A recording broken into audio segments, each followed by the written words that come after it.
Number 1, invest in what you already know. Stock മാർക്കറ്റിൽ invest ചെയ്യാനായിട്ടുള്ള ഏറ്റവും ഈസി ആയിട്ടുള്ള അപ്രോച്ചാണ് നമുക്കറിയാവുന്ന സ്റ്റോക്കിൽ മാത്രം ഇൻവെസ്റ്റ് ചെയ്യുക എന്നുള്ളത്. ഇന്ത്യക്കകത്ത് ഒരുപാട് കമ്പനീസ് ഉണ്ട്, നമ്മൾ ചെറുപ്പകാലം മുതൽക്ക് കേട്ട് വളരുന്ന കമ്പനീസ്. ആ കമ്പനീസിനെ കുറിച്ച് ഒരുപാട് പുസ്തകങ്ങൾ വായിക്കുകയോ അതല്ലെങ്കിൽ മാർക്കറ്റ് അനാലിസിസ് നടത്താതെയോ തന്നെ നമുക്ക് ഒരുപാട് കാര്യങ്ങൾ ഒരുപക്ഷെ അറിയുന്നുണ്ടാവാം. പല കമ്പനീസിനെ കുറിച്ചുള്ള ഒരു എന്തൂസിയാസം നമ്മുടെ മൈൻഡിൽ ഉണ്ടായിരിക്കും, എന്നാൽ നമ്മൾ അതിലൊന്നും തന്നെ ഇൻവെസ്റ്റ് ചെയ്ത് തുടങ്ങിയിട്ടില്ലെന്ന് മാത്രം. For example ITC, HDFC bank, Maruti Suzuki, yes bank, call India, Colgate, Hindustan Unilever, ഇവയെല്ലാം തന്നെ നമ്മൾ ഒരുപാട് കേട്ടിട്ടുള്ള കമ്പനീസാണ്. ഇതിൽ ചിലതിനെക്കുറിച്ച് നമുക്ക് ഒരുപക്ഷെ ഓൾറെഡി അറിയുന്നുണ്ടാവാം. ഒരുപാട് കമ്പനീസിൻ്റെ ഒരുപാട് പ്രോഡക്ട്സ് നമ്മൾ ഡെയിലി ബേസിസിൽ യൂസ് ചെയ്യുന്നുണ്ട്. ഈ പ്രോഡക്ട്സിലെല്ലാം തന്നെ നമ്മൾ വളരെയധികം ഹാപ്പി ആയിട്ട് ഇരിക്കുന്നുണ്ടാവാം. മനസ്സിലാക്കേണ്ട കാര്യം എന്താണെന്നാൽ ഈ ഇൻഫോർമേഷൻസ് എല്ലാം തന്നെ നമ്മുടെ മാർക്കറ്റ് അനാലിസിസിൽ ഉൾപ്പെടുന്ന കാര്യങ്ങളാണ്. അങ്ങനെയുള്ള ഏതെങ്കിലും ഒരു കമ്പനി സെലക്ട് ചെയ്യാം. ഫോർ എക്സാമ്പിൾ കോൾഗേറ്റ് സെലക്ട് ചെയ്യുകയാണെങ്കിൽ ആ കമ്പനിയുടെ വെബ്സൈറ്റിലോട്ട് പോവുക. എന്നിട്ട് ആ ഒരു കമ്പനിയുടെ ബോസ് ആരാണെന്ന് തിരിച്ചറിയുക, അവരുടെ ഫ്യൂച്ചർ പ്രോഡക്ട്സ് എന്താണ്, പ്ലാൻസ് എന്താണ്, ഇതെല്ലാം തന്നെ ഐഡൻറ്റിഫൈ ചെയ്യുക. എന്നിട്ടൊരു തീരുമാനം എടുക്കുക.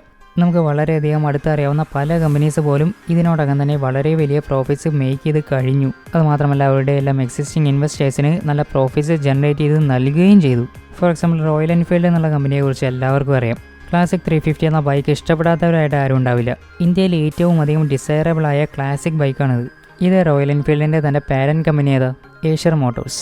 ഈ ഏഷ്യർ മോട്ടോഴ്സ് കഴിഞ്ഞ 10 വർഷത്തിനുള്ളിൽ 80 ഇരട്ടിയാണ് റിട്ടേൺസ് മേക്ക് ചെയ്തിട്ടുള്ളത്. അതുപോലെ തന്നെ MRF ടയേഴ്സിനെ കുറിച്ച് കേട്ടിട്ടുണ്ടാവും. കഴിഞ്ഞ 10 വർഷത്തിനുള്ളിൽ 17 ഇരട്ടിയാണ് MRF ടയേഴ്സ് മേക്ക് ചെയ്തിട്ടുള്ള റിട്ടേൺ.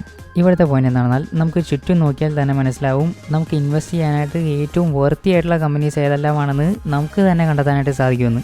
ഇതുപോലുള്ള ചില കമ്പനീസിനെ ഐഡൻറ്റിഫൈ ചെയ്യാനായിട്ട് ശ്രമിക്കാം. കഴിഞ്ഞ കുറച്ച് വർഷങ്ങൾക്കുള്ളിൽ ഒരുപാട് ഗ്രോ ചെയ്തിട്ടുള്ള കമ്പനീസ്, അതുപോലെ തന്നെ നല്ല ബിസിനസ് മോഡലുള്ള കമ്പനീസ്, ഇതുപോലുള്ള കമ്പനീസിനെ എല്ലാം തന്നെ ഐഡൻറ്റിഫൈ ചെയ്തുകൊണ്ട് അവയിൽ ഇൻവെസ്റ്റ് ചെയ്യുക. ഓൾറെഡി വർക്ക് ചെയ്തുകൊണ്ടിരിക്കുന്ന ആളുകൾക്ക് ഇതുപോലുള്ള കമ്പനീസ് കണ്ടെത്താനായിട്ട് വളരെയധികം എളുപ്പമാണ്. ഫോർ എക്സാമ്പിൾ ഒരാൾ ബാങ്കിൽ വർക്ക് ചെയ്തുകൊണ്ടിരിക്കുകയാണ്. അന്നേരം അയാൾക്ക് തീർച്ചയായിട്ടും അറിയാനായിട്ട് സാധിക്കും ഏറ്റവും ഫാസ്റ്റ് റേറ്റിൽ ഗ്രോ ചെയ്തുകൊണ്ടിരിക്കുന്ന ബാങ്ക് ഏതാണെന്ന്. കാരണം എന്താണെന്നാൽ അയാൾ വർക്ക് ചെയ്തുകൊണ്ടിരിക്കുന്ന ഇൻഡസ്ട്രി അതാണ്, ബാങ്കിങ് ഇൻഡസ്ട്രി. ആ ഒരു ഇൻഡസ്ട്രിയെക്കുറിച്ച് കൂടുതൽ അണ്ടർസ്റ്റാൻഡിങ് അയാൾക്കുണ്ടായിരിക്കും. ഇത് വളരെ ക്രൂഷ്യലായിട്ടുള്ള ഫാക്ടറാണ് ഇൻവെസ്റ്റ് ചെയ്യാനായിട്ട്. അതേസമയം ഒരു ഡോക്ടറുടെ കാര്യം എടുത്തു കഴിഞ്ഞാൽ അദ്ദേഹത്തിന് ഹെൽത്ത് ഇൻഡസ്ട്രിയെക്കുറിച്ച് നല്ലൊരു അണ്ടർസ്റ്റാൻഡിങ് ഉണ്ടായിരിക്കും. ഏതെല്ലാം ഫാർമസ്യൂട്ടിക്കൽ കമ്പനീസാണ് വളരെ ചീപ്പായിട്ടുള്ള പ്രൈസിൽ തന്നെ വളരെ നല്ല ക്വാളിറ്റിയുള്ള പ്രോഡക്റ്റ്സ് ആളുകൾക്ക് നൽകുന്നത്, ഇതിനെക്കുറിച്ച് നല്ലൊരു ധാരണ ഉണ്ടായിരിക്കും ആ ഒരു ഡോക്ടർക്ക്. അതേസമയം ഒരു ഹൗസ് വൈഫിൻ്റെ കാര്യം എടുത്താലും വീട്ടിലുള്ള ഒരുപാട് സാധനങ്ങൾ അവർ കൈകാര്യം ചെയ്യുന്നുണ്ട്. For example soap, shampoo, oils, ഇവയെല്ലാം കുറിച്ച് തന്നെ ഒരു അണ്ടർസ്റ്റാൻഡിങ് അവർക്കുണ്ടായിരിക്കും. ഏത് പ്രോഡക്റ്റാണ് നല്ലതെന്നും ഏതാണ് മോശമെന്നും അവർക്ക് അറിയായിരിക്കും. ഈ അണ്ടർസ്റ്റാൻഡിങ് യൂസ് ചെയ്തുകൊണ്ട് ഇൻവെസ്റ്റ് ചെയ്യാനായിട്ട് സാധിക്കുമെന്ന് മാത്രമായിരിക്കും അവർക്ക് അറിയാത്ത കാര്യം. ഇവിടുത്തെ പോയിന്റ് എന്താണെന്നാൽ സ്റ്റോക്ക് മാർക്കറ്റ് ഇൻവെസ്റ്റ് ചെയ്യുന്ന സമയത്ത് ഒരുപാട് ഫൈനാൻഷ്യൽ മാഗസിൻസ് വായിച്ച് സമയം കളയുന്നതിന് പകരമായിട്ട് നമുക്ക് ഏതെല്ലാം കമ്പനീസാണോ അറിയുന്നത് അവയിൽ ആദ്യം തന്നെ ഇൻവെസ്റ്റ് ചെയ്ത് തുടങ്ങുക. Number 2, invest in just one stock. ഇവിടെ നമ്മുടെ കയ്യിലുള്ളത് വെറും 1000 രൂപ മാത്രമാണ്. എന്നാൽ അതേസമയം സ്റ്റോക്ക് മാർക്കറ്റിൻ്റെ കാര്യം എടുക്കുന്ന സമയത്ത് ചില കമ്പനീസിൻ്റെ ഒരു ഷെയറിൻ്റെ പ്രൈസ് പോലും 1000 രൂപയിൽ മേലെ വരും. ഫോർ എക്സാമ്പിൾ ഏറ്റവും കൂടുതൽ മാർക്കറ്റ് ക്യാപിറ്റലൈസേഷനുള്ള കമ്പനീസായ റിലയൻസിൻ്റെയും അതുപോലെ തന്നെ HDFC ബാങ്കിൻ്റെയും എല്ലാം ഷെയർ പ്രൈസ് 1000-ന് മുകളിലാണ്. നമ്മൾ വെറും 1000 രൂപ മാത്രം ഇൻവെസ്റ്റ് ചെയ്യുന്ന സമയത്ത് ഇതുപോലുള്ള കൂടിയ സ്റ്റോക്സിനെ എല്ലാം തന്നെ ആദ്യം തന്നെ എലിമിനേറ്റ് ചെയ്ത് കളയാണ് ചെയ്യുന്നത്. പകരം നമുക്ക് എവിടെയാണ് ഇൻവെസ്റ്റ് ചെയ്യാനായിട്ട് സാധിക്കുക? ഏതൊരു കമ്പനിയുടെയാണോ ഷെയർ പ്രൈസ് 1 രൂപയ്ക്കും 1000 രൂപയ്ക്കും ഇടയിലുള്ളത് ആ കമ്പനീസിനെല്ലാം തന്നെ നമുക്ക് ഇൻവെസ്റ്റ് ചെയ്യാനായിട്ട് സാധിക്കും. ഫോർ എക്സാമ്പിൾ 200 രൂപയിൽ റൺ ചെയ്തുകൊണ്ടിരിക്കുന്ന ഒരു കമ്പനിയുടെ ഷെയർ 5 എണ്ണം നമുക്ക് വാങ്ങാനായിട്ട് സാധിക്കും. എന്നാൽ ഇവിടുത്തെ പോയിന്റ് എന്താണെന്നാൽ ഇവിടെ നമ്മൾ ഡൈവേഴ്സിഫിക്കേഷൻ എന്നുള്ള ഫാക്ടറിനെ ഒഴിവാക്കുകയാണ് ചെയ്യുന്നത്. നമ്മളിവിടെ ആ ഒരു കാര്യം യൂസ് ചെയ്യുന്നേ ഇല്ല. ഒന്നിൽ കൂടുതൽ സ്റ്റോക്കിൽ നമ്മൾ ഇൻവെസ്റ്റ് ചെയ്യുന്നില്ല. നമുക്ക് ഏറ്റവും നന്നായി അറിയാവുന്ന ഏതെങ്കിലും ഒരു സ്റ്റോക്കിൽ മാത്രമായിരിക്കും നമ്മൾ ഇൻവെസ്റ്റ് ചെയ്യുക. 1000 രൂപ കയ്യിലുണ്ടെന്ന് വെച്ച് 200 രൂപയുടെ 5 സ്റ്റോക്ക് തിരഞ്ഞെടുക്കുന്ന സമയത്ത് ഈ 5 സ്റ്റോക്കിനെയും പ്രോപ്പറായിട്ട് നമുക്ക് പഠിക്കാനായിട്ട് ഒരുപക്ഷെ സാധിച്ചെന്നുമില്ല. ആസ് എ ബിഗിനർ ഇതുപോലുള്ള കാര്യങ്ങളെല്ലാം തന്നെ തീർച്ചയായിട്ടും ഒഴിവാക്കാനായിട്ട് ശ്രമിക്കണം. Number 3, don't spend weeks researching your first stock. ഇവിടെ ഇപ്പോൾ ആദ്യത്തെ 2 സ്റ്റെപ്പ് യൂസ് ചെയ്തുകൊണ്ട് തന്നെ നമുക്ക് നല്ലൊരു കമ്പനി കണ്ടെത്താനായിട്ട് സാധിക്കും. എന്നാൽ ഇൻ കേസ് അങ്ങനെ ഒരു കമ്പനി നമുക്ക് കണ്ടെത്താനായിട്ട് സാധിക്കാതെ വരുന്ന കണ്ടീഷനിൽ നമുക്ക് ഡയറക്റ്റ്ലി ബ്ലൂ ചിപ്പ് സ്റ്റോക്സിൽ ഇൻവെസ്റ്റ് ചെയ്യുന്നതിനെ കുറിച്ച് ആലോചിക്കാം. എന്തിനാണ് ബ്ലൂ ചിപ്പ് സ്റ്റോക്സ് എന്ന് പറയുന്നത്?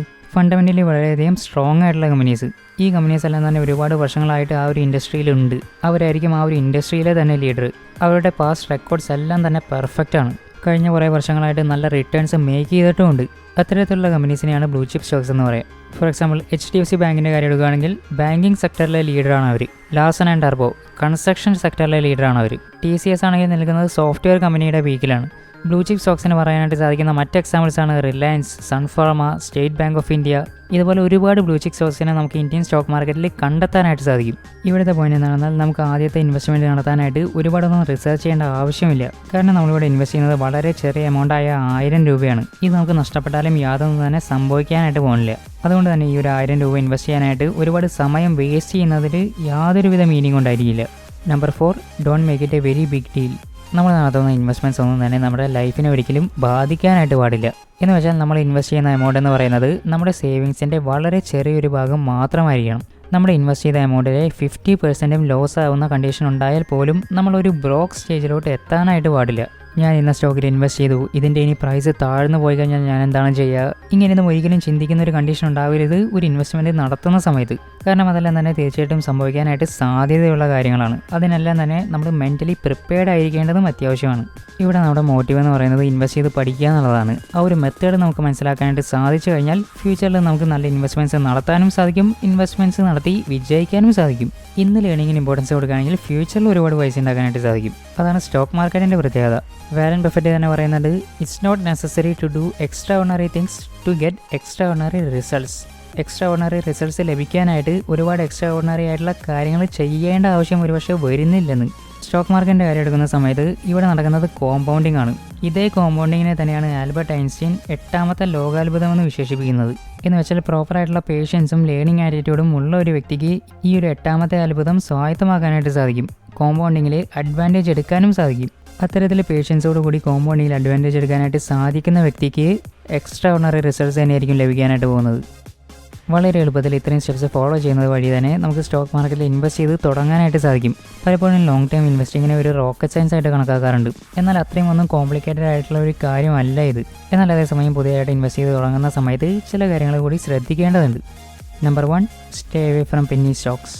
എന്തിനാണ് ഒരു പെന്നി സ്റ്റോക്ക് എന്ന് പറയുക? വളരെയധികം ഷെയർ പ്രൈസ് കുറഞ്ഞു നിൽക്കുന്ന സ്റ്റോക്സ്. സാധാരണയായിട്ടും 10 രൂപയിൽ കുറവായിരിക്കും ഈ പെന്നി സ്റ്റോക്സിൻ്റെ എല്ലാം തന്നെ പ്രൈസ് എന്ന് പറയുന്നത്. അതുപോലെ തന്നെ ഈ പെന്നി സ്റ്റോക്സിൻ്റെ എല്ലാം തന്നെ മാർക്കറ്റ് ക്യാപിറ്റലൈസേഷൻ 100 കോടിയിൽ താഴെയുമായിരിക്കും.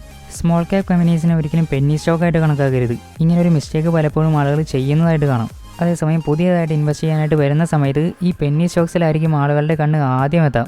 കാരണം അതിൻ്റെ പ്രൈസ് വളരെയധികം കുറവാണ്. വളരെ ചെറിയ എമൗണ്ട് ഇൻവെസ്റ്റ് ചെയ്തുകൊണ്ട് തന്നെ വളരെ വലിയ റിട്ടേൺസ് മേക്ക് ചെയ്യാനായിട്ടുള്ള ഒരു പോസിബിലിറ്റി അവിടെ പുതിയ ഇൻവെസ്റ്റേഴ്സ് കാണുകയാണ് ചെയ്യുക. ഇതിൽ വളരെ വലിയൊരു ട്രാപ്പ് ഉണ്ട്. ഇൻവെസ്റ്റ് ചെയ്ത എമൗണ്ട് മുഴുവനായിട്ടും നഷ്ടപ്പെടാവുന്ന ഒരു ട്രാപ്പ്. അതുമാത്രമല്ല ഇതുപോലെ പൈസ മുഴുവനും നഷ്ടപ്പെടുത്തുന്ന സമയത്ത് പിന്നീട് സ്റ്റോക്ക് മാർക്കറ്റിനെ കുറ്റം പറഞ്ഞുകൊണ്ട് സ്റ്റോക്ക് മാർക്കറ്റ് വിടുകയായിരിക്കും അവർ ചെയ്യുക. ഇതുപോലുള്ള പെന്നി സ്റ്റോക്സ് എല്ലാം തന്നെ വളരെയധികം റിസ്കിയറാണ്. ഇവയെക്കുറിച്ച് കാര്യമുള്ള ഇൻഫർമേഷൻസ് ഒന്നും തന്നെ പബ്ലിക്കിന് അവൈലബിൾ ആയിട്ടുണ്ടാവില്ല. ഇവരുടെ എല്ലാം പേര് പോലും പലപ്പോഴും ആളുകൾ കേട്ടിട്ട് പോലും ഉണ്ടാവില്ല. അതുപോലുള്ള സ്റ്റോക്കിലായിരിക്കും പലപ്പോഴും ആളുകൾ ഇൻവെസ്റ്റ് ചെയ്യാനായിട്ട് ശ്രമിക്കുക. ഇതുപോലുള്ള പെന്നി സ്റ്റോക്സിൽ ഇൻവെസ്റ്റ് ചെയ്യാനായിട്ട് സാധിക്കും. എന്നാൽ അതിനുവേണ്ടി സ്റ്റോക്ക് മാർക്കറ്റിനെ കുറിച്ച് നല്ലൊരു അണ്ടർസ്റ്റാൻഡിങ്ങും നോളജും ഉണ്ടാവേണ്ടത് വളരെയധികം അത്യാവശ്യമായിട്ടുള്ള കാര്യമാണ്. അത് ഗെയിൻ ചെയ്യാനായിട്ട് ഒരുപാട് സമയമെടുക്കും. പെന്നി സ്റ്റോക്കിൽ ഇൻവെസ്റ്റ് ചെയ്തുകൊണ്ട് വളരെ വലിയ റിട്ടേൺസ് മേക്ക് ചെയ്ത ഒരുപാട് വ്യക്തികളുണ്ട്. എന്നാൽ അതേസമയം ഇതൊന്നും തന്നെ പുതിയ ഇൻവെസ്റ്റേഴ്സിന് ഒരിക്കലും ചെയ്യാനായിട്ട് സാധിക്കുന്ന ഒരു കാര്യമായിരിക്കില്ല. അതുകൊണ്ട് തന്നെ ഇന്ത്യൻ സ്റ്റോക്ക് മാർക്കറ്റിനെ കുറിച്ച് ആവശ്യത്തിലുള്ള നോളജ് ക്രിയേറ്റ് ചെയ്യുന്നത് വരേക്കും ഈ പെന്നി സ്റ്റോക്സിൽ നിന്നെല്ലാം തന്നെ മാറി നിൽക്കാനായിട്ട് ശ്രമിക്കുക. Number 2, never expect extra ordinary returns. നമ്മളിവിടെ ആദ്യം തന്നെ ഇൻവെസ്റ്റ് ചെയ്യുന്നത് വെറും 1000 രൂപ മാത്രമാണ്. നമ്മൾ ആ ഇൻവെസ്റ്റ് ചെയ്ത സ്റ്റോക്ക് 100% റിട്ടേൺസ് തരുകയാണെങ്കിൽ പോലും നമ്മൾ ഉണ്ടാക്കുന്ന പ്രോഫിറ്റ് എന്ന് പറയുന്നത് 1000 രൂപ മാത്രമായിരിക്കും. ഈ 1000 രൂപയ്ക്ക് ഒരിക്കലും നമ്മുടെ ലൈഫിനെ ഇൻഫ്ലുവൻസ് ചെയ്യാനായിട്ട് പോകുന്നില്ല. നമ്മുടെ ഫൈനാൻഷ്യൽ സിറ്റുവേഷൻസിനെ മാറ്റിമറിക്കാനും സാധിക്കില്ല. അതുകൊണ്ട് തന്നെ ഈ ഒരു കേസിൽ നമ്മൾ ഒരിക്കലും എക്സ്ട്രാ ഓർഡിനറി റിട്ടേൺസ് പ്രതീക്ഷിച്ചുകൊണ്ട് തുടങ്ങാതിരിക്കുക.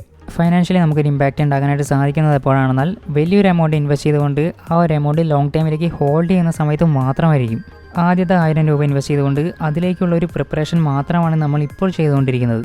അതുകൊണ്ട് തന്നെ ആദ്യത്തെ ഇൻവെസ്റ്റ്മെൻറ്റ് നടത്തുന്ന സമയത്ത് വളരെയധികം റിയലിസ്റ്റിക് ആയിട്ടുള്ള എക്സ്പെക്റ്റേഷൻസ് കീപ്പ് ചെയ്യുക. ഇവിടെ യൂസ് ചെയ്തിട്ടുള്ള 1000 രൂപ എന്ന് പറയുന്നത് തീർത്തും അസീമബിൾ ആയിട്ടുള്ള ഒരു നമ്പറാണ്.